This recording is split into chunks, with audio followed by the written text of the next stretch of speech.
Li Sao, or On Encountering Trouble, by Qu Yuan. Scion of the High Lord Gao Yang, Bo Yong was my father's name. When Shi Ti pointed to the first month of the year, on the day Geng Yin I passed from the womb. My father, seeing the aspect of my nativity, took omens to give me an auspicious name. The name he gave me was True Exemplar, the title he gave me was Divine Balance. Having from birth this inward beauty, I added to it fair outward adornment.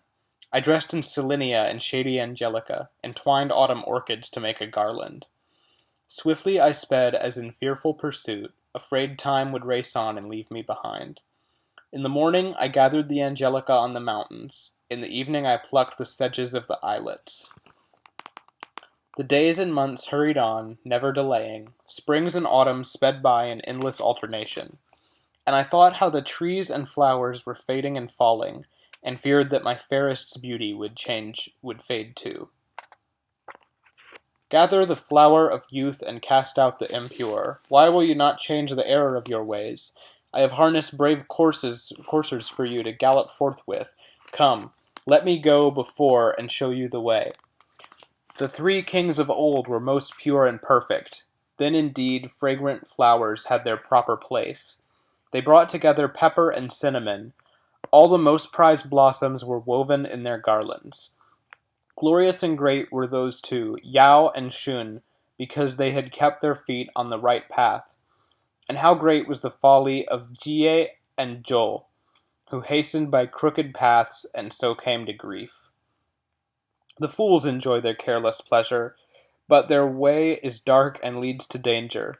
I have no fear for the peril of my own person, but only lest the chariot of my lord should be dashed. I hurried about your chariot in attendance, leading you in the tracks of the kings of old.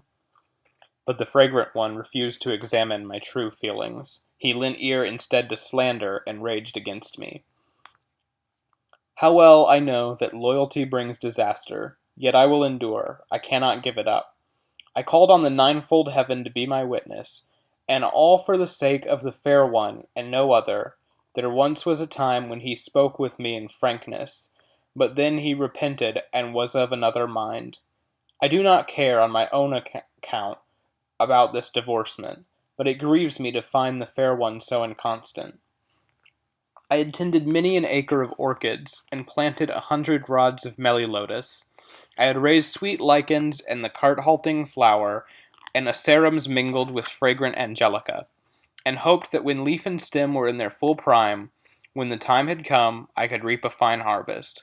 Though famine should pinch me, it is small matter, but I grieve that all my blossoms should waste in rank weeds. All others press forward in greed and gluttony, no surfeit satiating their demands, forgiving themselves, but harshly judging others, each fretting his heart away in envy and malice. Madly they rush in covetous chase, but not after that which my heart sets store by. For old age comes creeping, and soon will be upon me, and I fear I shall not leave behind an enduring name. In the mornings I drank the dew that fell from the magnolia. At evening ate the petals that dropped from chrysanthemums. If only my mind can be truly beautiful, it matters nothing that I often faint for famine. I pulled up roots to bind the valerian, and thread the castor's plants full in clusters with. I trimmed sprays of cassia for plaiting melilotus, and knotted the lithe, light trails of ivy.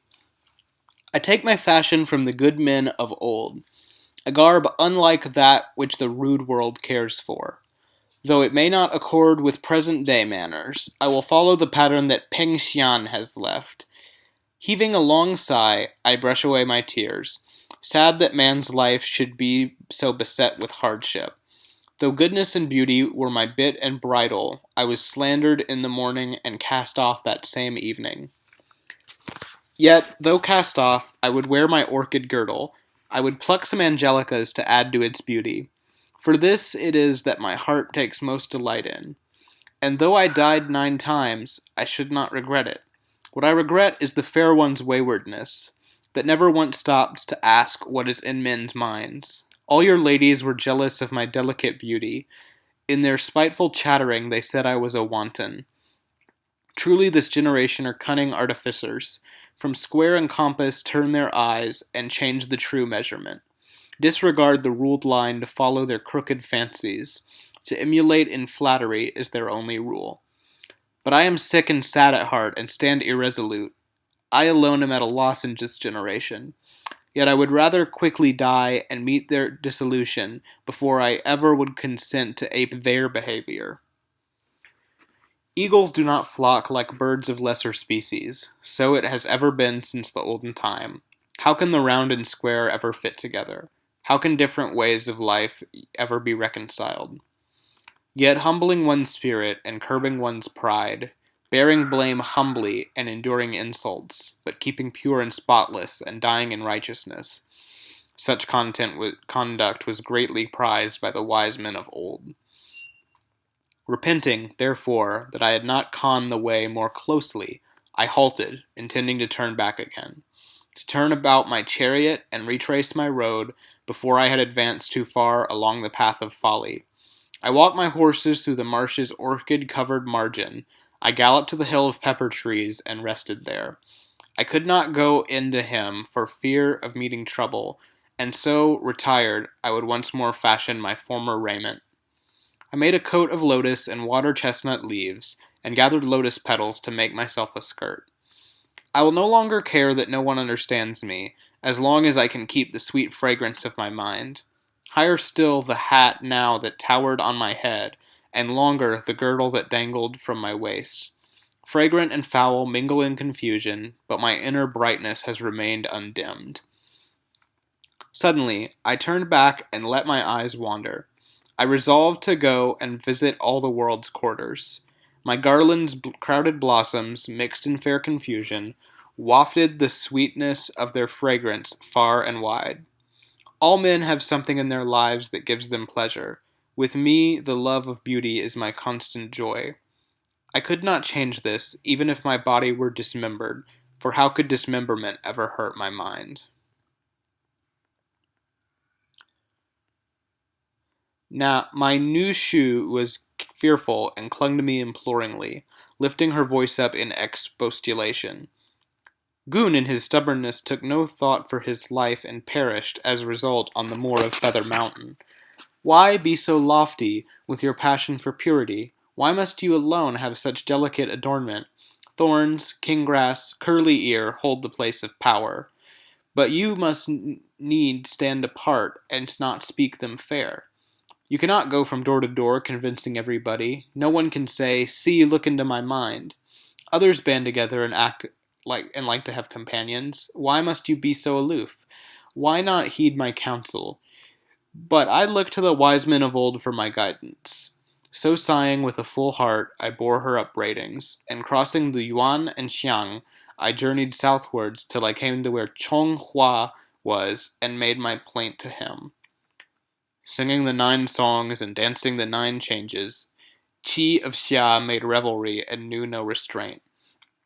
Taking no thought for the troubles that would follow, and so his 5 sons fell out, brother against brother. Yi loved idle roaming and hunting to distraction, and took delight in shooting at mighty foxes.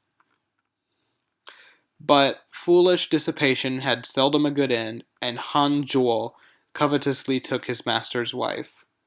Zhuo's son Jiao put on his strong armor and wreaked his wild will without any restraint. The days passed in pleasure, far he forgot himself, till his head came tumbling down from his shoulders.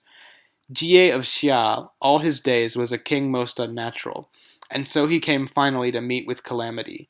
Zhou cut up and salted the bodies of his ministers, and so the days were numbered in the house of Yin.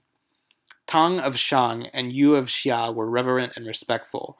The house of Zhou chose the true way without error, raising up the virtuous and able men to government, following the straight line without fear or favor. High God in heaven knows no partiality. He looks for the virtuous and makes them his ministers. For only the wise and good can ever flourish if it is given them to possess the earth. I have looked back into the past and forward to later ages, examining the outcomes of men's different designs. Where is the unrighteous man who could be trusted? Where is the wicked man whose service could be used? Though I stand at the pit's mouth and death yawns before me, I still feel no regret at the course I have chosen. Straightening the handle, regardless of the socket's shape, for that crime the good men of old were hacked in pieces. Many a heavy sigh I heaved in my despair, grieving that I was born in such an unlucky time. I plucked soft lotus petals to wipe my welling tears that fell down in rivers and wet my coat front. I knelt on my outspread skirts and poured my plaint out, and the righteousness within me was clearly manifest. I yoked a team of jade dragons to a phoenix-figured car, and waited for the wind to come, to soar up on my journey. I started out in the evening, on my way from Tsangwu. By evening, I had arrived at the Hanging Garden. I wanted to stay for a while in those fairy precincts, but the swift-moving sun was dipping to the west.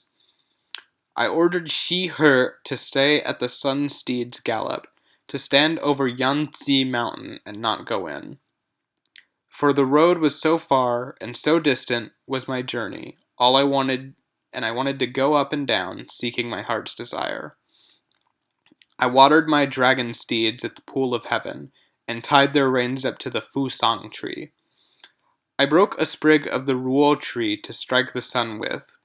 First, I would roam a little for my enjoyment. I sent Wang Shu ahead to ride before me. The wind god went behind as my outrider. The bird of heaven gave notice of my comings. The thunder god warned me when all was not ready.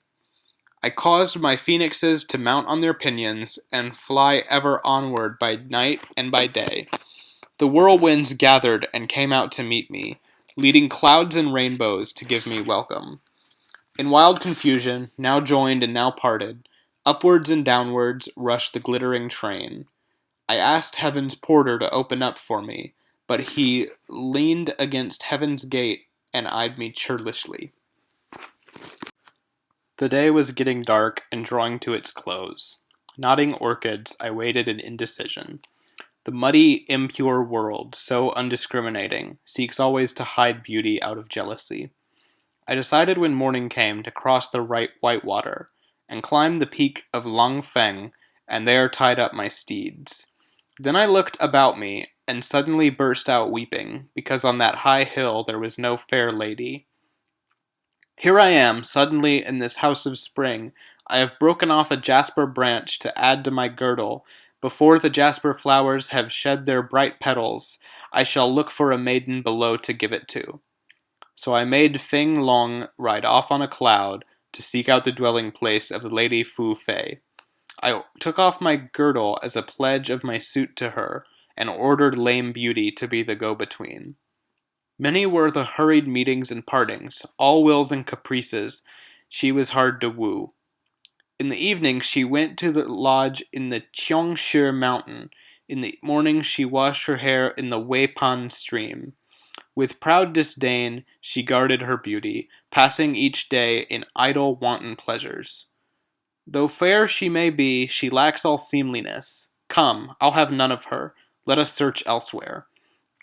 I looked all around over the earth's four quarters, circling the heavens till at last I alighted. I gazed on a jade tower's glittering splendor, and spied the lovely daughter of the Lord of Song.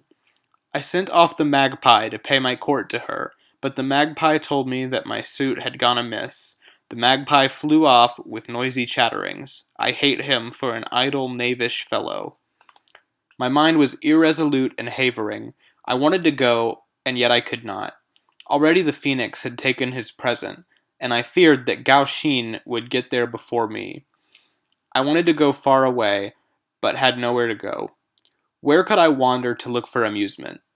Before they were married to Prince Shao Kang, Lord Yu's two daughters were there for the wooing. But my pleader was weak and my matchmaker stupid, and I feared that this suit, too, would not be successful.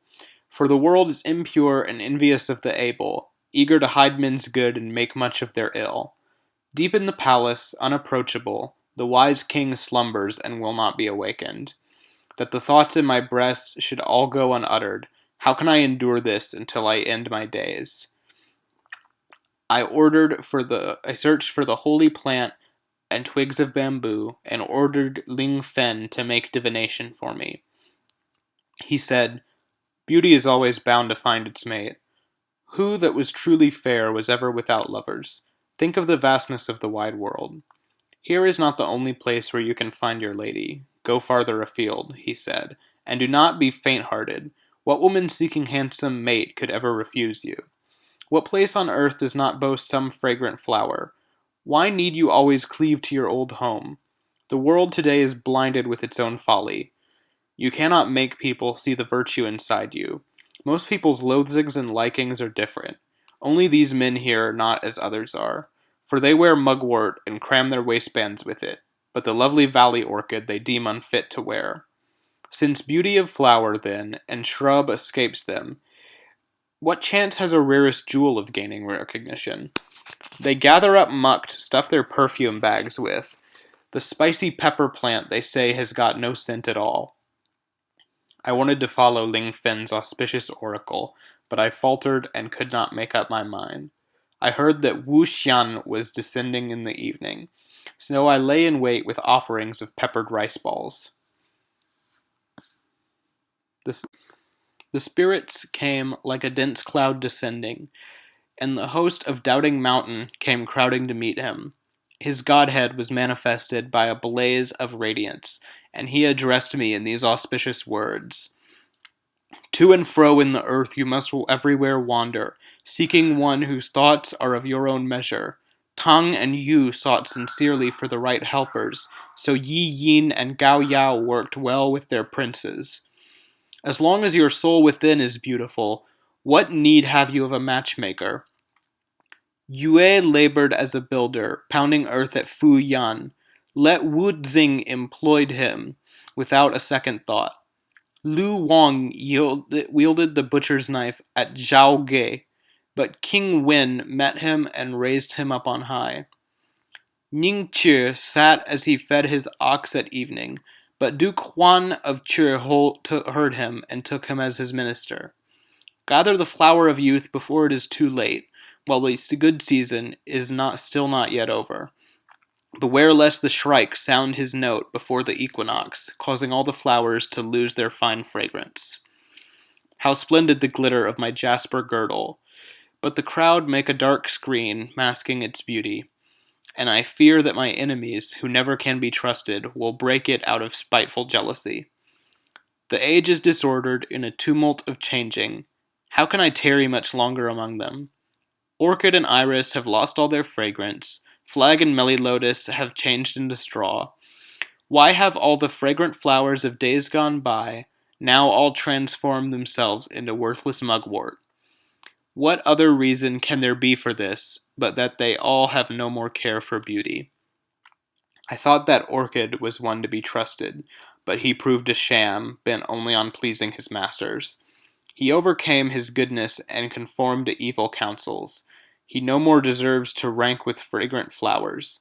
Pepper is all wagging tongue and lives only for slander, and even stinking dogwood seeks to fill a perfume bag. Since they only seek advancement and labor for position, what fragrance have they deserving our respect? Since then, the world's way is to drift the way the tide turns. Who can stay the same and not change with all the rest?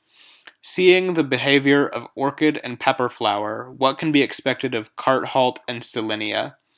They have cast off their beauty and come to this. Only my garland is left a treasure.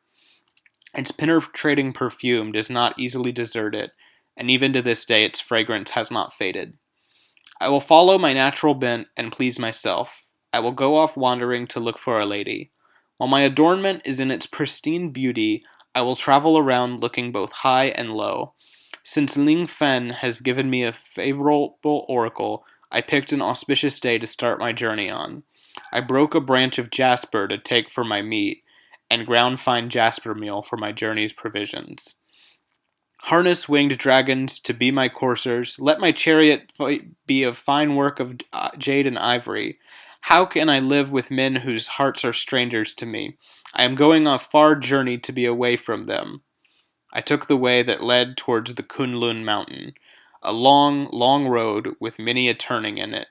The cloud-embroidered banner flapped its great shade above us, and the jingling jade yoke bells tinkled merrily. I set off at morning from the ford of heaven. At evening I came to the world's western end. Phoenixes followed me, bearing up my pennants, soaring high aloft with majestic wing beats. See, I have come to the desert of moving sands. Warily, I drove along the banks of the red water. Then, beckoning the water dragons to make a bridge for me, I summoned the god of the west to take me over. So long the road had been, and full of difficulties, I sent my word to my escort to take another route, to wheel around leftward, skirting Bujol Mountain. On the shore of the western sea we would reassemble. When we had mustered there, all thousand chariots, jade hub to jade hub, we galloped on abreast. My 8 dragon steeds flew on with writhing undulations. My cloud-embroidered banners flapped on the wind. In vain I tried to curb them, to slacken the swift pace. The spirit soared high up, far into the distance. We played the 9 songs, and danced the Shao dances, borrowing the time to make a holiday. But when I had ascended the splendor of the heavens, I suddenly caught a glimpse below of my old home. My groom's heart was heavy, and the horses, for longing, arched their heads back and refused to go on. Enough. There are no true men in the state. No one understands me. Why should I cleave to the city of my birth? Since none is worthy to work with in making good government, I shall go and join Peng Xian in the place where he abides.